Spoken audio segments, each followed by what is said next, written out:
इस खबर के प्रायोजक हैं एएस ब्रांडेड लॉटवाला, लाल क्वार्टर, कृष्णानगर, दिल्ली।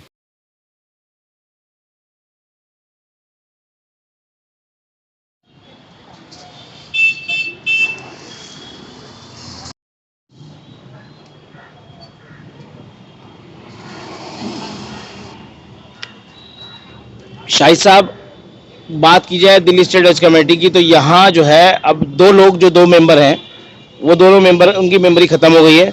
अब फिलहाल दो मेंबर की सख्त जरूरत है। इसे आप कैसे देख रहे हैं? क्या कोरम पूरा है? क्या मेंबर्स इनके पूरे हैं? कि क्योंकि अभी टाइम भी बहुत कम रह गया है, तो आप कैसे देख रहे हैं? सरकार बन चुकी है। देखिए, ऐसा है कि 8 फरवरी में चुनाव की घोषणा होने के बाद एक जो मेंबर असेंबली थे अब्दुल रहमान साहब, वो चुनाव हार गए, और दूसरे जो हज कमेटी में मेंबर असेंबली कोटे से थे हाजी, उनको टिकट नहीं मिला था।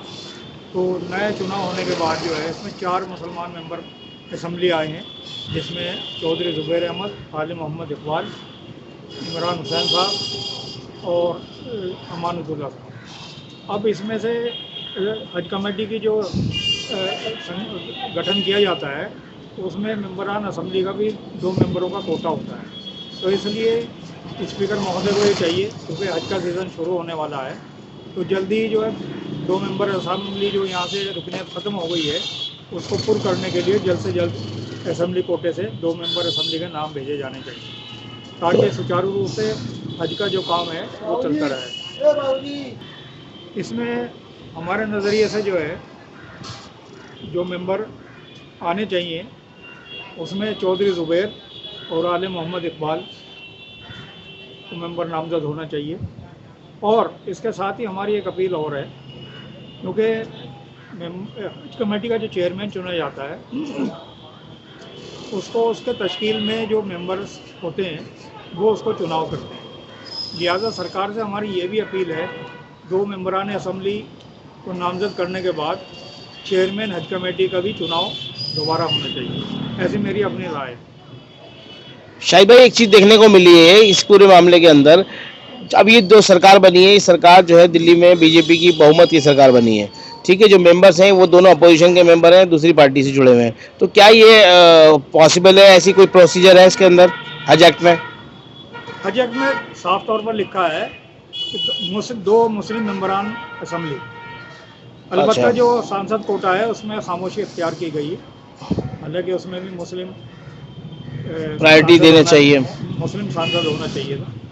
और मुस्लिम सांसद अगर मौका मौजूद ना हो, इलेक्टेड ना हो, तो साबिक असम्बली मेंबर, साबिक सांसद को उसमें नामजद करने का, जैसे वक्फ बोर्ड में इंतज़ाम है, ऐसे ही हज एक्ट में भी होना चाहिए था। लेकिन अभी तो गवर्नर साहब ने जो है प्रवीण खंडेलवाल जो है चांदनी चौक से, उनको नाम मेंबर बनाया हुआ उसकी है। वजह यह है, चूँकि जो हज एक्ट है उसमें वो क्लॉज साइलेंट है, जिसमें ये बात कही गई है कि सांसद कोटे से कैसे मेंबर आएगा। उसमें मुस्लिम सांसद नहीं लिखा है, खाली मेंबर ऑफ पार्लियामेंट लिखा है। इसलिए उसका फ़ायदा उठाते हुए वहाँ परवीन खंडेलवाल जी को नामजद कर दिया गया है।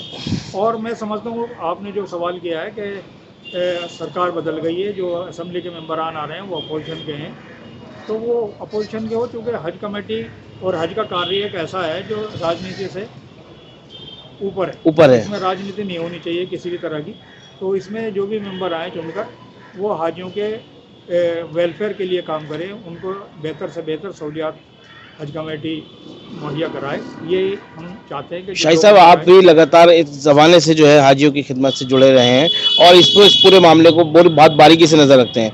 तो क्या लगता है, सरकार जो बनी है दिल्ली में, ये बीजेपी की जो बहुमत की सरकार है, क्या लगता है आपको? कुछ उम्मीदें हैं इनसे, हज एज ए हज कमेटी में देखते हुए इसे? हमारा तो जो है, चूँकि हज से मुताल्लिक़ आपका सवाल है, तो हमारा तो यही हम चाहेंगे कि आज़मीन हज को ज़्यादा से ज़्यादा बेहतर सहूलियात हो, और यहाँ से जो आज़मीन हज फ़्लाइटों से जाते हैं, वहाँ उनको बेहतर से बेहतर जो है अकोमोडेशन मुहैया हो। वहाँ जो हज कैंप 5 दिन का होता है, उसके अंदर जो उसमें उनको परेशानियों का सामना करना पड़ता है 5 दिन के अय्याम हज के दौरान में, वो ना हो। उनको जो हमारे मौलमीन हजरात हैं मुकर्रर किए गए, उनके ऊपर भी एक हमारी सरकार ही कोऑर्डिनेट करके वहाँ की सऊदीया गवर्नमेंट के साथ उन पर निगरानी का वो इंतज़ाम करे, ताकि आज़मीन हज को उस दौरान में कोई दिक्कत का सामना पेश ना कर पड़े, जिस तरीके से पिछले साल की कुछ शिकायतें इस तरीके से मौसूल हुई।